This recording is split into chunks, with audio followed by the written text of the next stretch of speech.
Hello YouTube.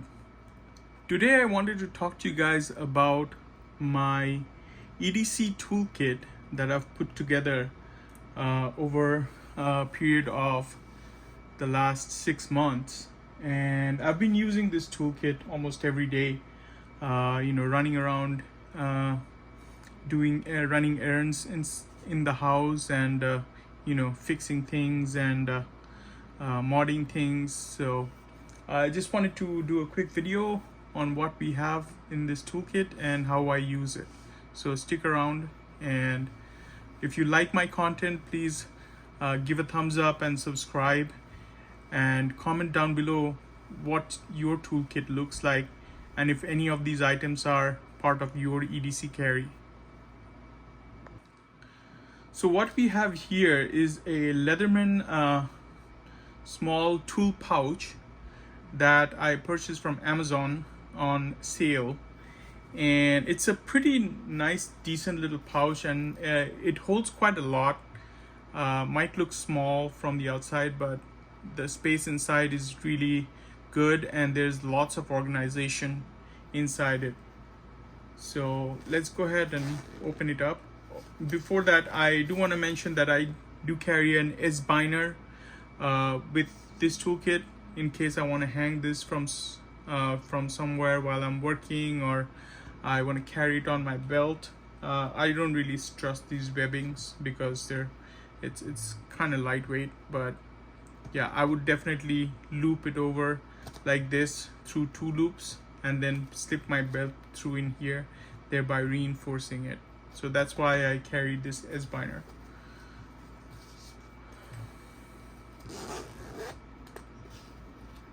So as you can see here, I've got tons of stuff in there stuffed around, and I've kind of moved things around over the months and found things that fit in here better. And let's go ahead and pull the stuff out, and let's talk about it one by one. First of all, this is pretty simple. Big lighter. Everybody should have some form of fire starter in their kit, so that's mine. Now the rest of them are tools, but the only other exception is this flashlight. So it's an old one that I had laying around for quite some time. It's a Phoenix EO5. It's a pretty good, decent flashlight. Throws a lot of light, and I didn't want to have a rechargeable one because this is like it stays inside this bag, and so I wanted to be able to run it, and then if it's dead, I can just buy a battery from somewhere or source a battery from somewhere else. It runs off of AAA, and I can have a flashlight, so I don't need to remember to keep charging it. So that's why I prefer one with the battery. Now let's go through the main tool, which is my Leatherman Arc. So I got this from REI on their annual sale. So instead of paying $250, I only paid $200 for this, using the coupon that REI gives the members every year. So I haven't modded this one yet, except for putting a split ring in there, but I'm not really sure I like it. I might just take it off. But yeah, I haven't done any mods to it. It's still kind of standard as it came from Leatherman. The next that I have is a bit set. Now I originally purchased Leatherman's bit set, but I found that they were pretty soft and was getting marred or chipping, so I returned those, and I decided to go with a full-size bit kit. And just a few days back, I had an opportunity to pick up this beautiful Victorinox L-wrench kit. That this comes with their Swiss tool, I believe, and the Swiss Spirit MX kits. So this is a pretty decent kit and very, very compact. Like you can see against this big lighter how compact this thing is. So, and it came with I believe these 4, 5 and 6, it came with 6 bits, 2 hex, 2 Torx, 1 small Phillips and 1 large Phillips. I added 6 more Torx bits. These are all VHA bits and they fit in here quite good, and the retention on this thing is excellent. I would say the retention is somewhat too much, so sometimes I have to use the pliers to get them out. It kind of jams up in there pretty good. So I have no issues leaving these on here, and it's all stays inside the kit, so there's no chance that I might lose it. So I like to carry it like this. So yeah, this is a Victorinox L wrench. I love how compact it is, and it's, again, Victorinox quality is over the top. So that's my bit kit. Now I obviously had to have a Victorinox. I tend to like both Victorinox and Leatherman, and I believe they kind of complement each other really well. Like this one, for example, this is a Victorinox Deluxe Tinker, so it comes with the wrench, or sorry, the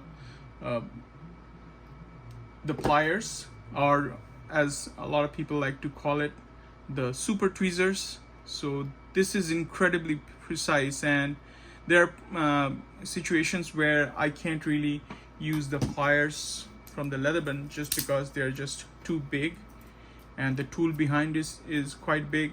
So in those situations I tend to lean more towards this one. If it's just a light duty task of grabbing something or pulling something out that's stuck in there, especially the bits on this end, I'm not going to break out my Leatherman because the teeth on there are quite aggressive, whereas this one has a flat, if you guys can see, it has a very flat with very minimal teeth. There is some tooth there, but it's very, very minimal, so I don't tend to ruin the finishing on the bits if I'm using that. So yeah, so this is the Deluxe Tinker. I actually added these scales. I purchased them off eBay. I made a video about it and my other Victorinox, and you guys can go and check it out. This is the navy camel, and the other one, which is a Ranger, has the green camel for obvious reasons. So those are my two main Victorinoxes. I have several others that I kind of carry around or toss them around in the tool bag, but this and the Ranger is the ones that I tend to use the most. The Ranger stays permanently in my outdoor gear kit. This is like an everyday carry kit. I have an outdoors one as well.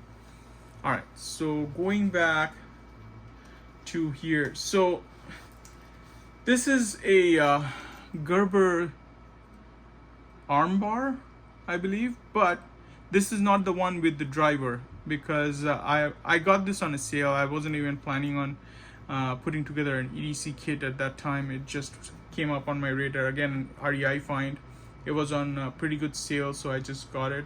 It's got a pretty decent blade on it, and it's got this bottle opener, and the scissors here, I wouldn't say they're as good as the Victorinox or even the Leatherman, but they still work. And if I can deploy it, yeah, they still work, and it's a pretty decent size. So this item is basically there for stuff that I don't want to use my expensive tools for, like the Victorinox or the Leatherman, for, like, say, cutting open packages, or using it on packages with a lot of gum and residue that might require me to clean my other tools. This one, I don't really care. I'll just use it, and maybe I'll clean it later, or maybe I won't. So this one is just, I call it the tool saver. So that's the strong arm, sorry, the Gerber Armbar. And the last item that I have here, and that's also not a tool, it's this power bank from Anker. It's 5000 milliamp hours, but it's incredibly light and slim. As you can see, it's so thin. It's like let me show you. It's thinner than this big lighter. I don't know how they managed to make it this thin, but it's incredible. It's only 5000 milliamp hours, so it's not gonna charge your phone to full. But say your phone is dead and you need to make an emergency phone call, this will work just fine. You can just attach it. It's MagSafe, so you just attach it to the back of your phone and it'll give you a decent charge that you can make an emergency phone call. And because it's MagSafe, I don't need to carry any kind of cables for it. As you can tell, my bag is out of space already, so I just tend to just carry this for the phone. There is a USB-C output here, so if I am if I do want to charge something with it, provided I am carrying the USB-C cable, I can still use it to charge something else. So that's pretty neat. So that's the Anker MagGo power bank. And the last item here that's also not a tool is a chapstick. I tend to get dry lips a lot, especially when working out in the sun, so I always try to keep a chapstick in every one of my bags. So that's the last item. I don't think there's anything else in here. So that's my EDC toolkit, guys. So I really like this. It's super compact. I don't necessarily put this in my pocket, but I just tend to grab it, and having this carabiner here makes it super simple to grab it like this, and then I'll just put it in my dash when I'm driving around town, or I'll just keep it somewhere on my nightstand when I'm working around the house, moving around the house, so I can quickly grab it. So yeah, it's very convenient, and since I've put this thing together, I've tend to use it quite a few times. So yeah, I've realized something, that the more tools you have accessible, the more you tend to use them. So if you see something that needs to be fixed and you don't have the tools on you or somewhere really accessible, you tend to overlook it and put it off for some other time. With this kit, I can just quickly grab it and take care of it right there. So in that way, I think this sort of EDC toolkits makes a lot more sense to me. Alright guys, let me know what you think of my toolkit here. Obviously there's a lot of people that have toolkits, EDC toolkits like that, and YouTube is full of videos on EDC toolkits, and I got some ideas from there, and that helped me to put this kit together. So let me know in the comments what do you think, and if you'd put together a toolkit like this, or if you already have a toolkit that you use all the time, and if any of this stuff is already in your toolkit or some version of it. Alright guys, please make sure to like and subscribe my videos if you like my content, and comment and share and all that stuff, and I'll see you guys in the next one.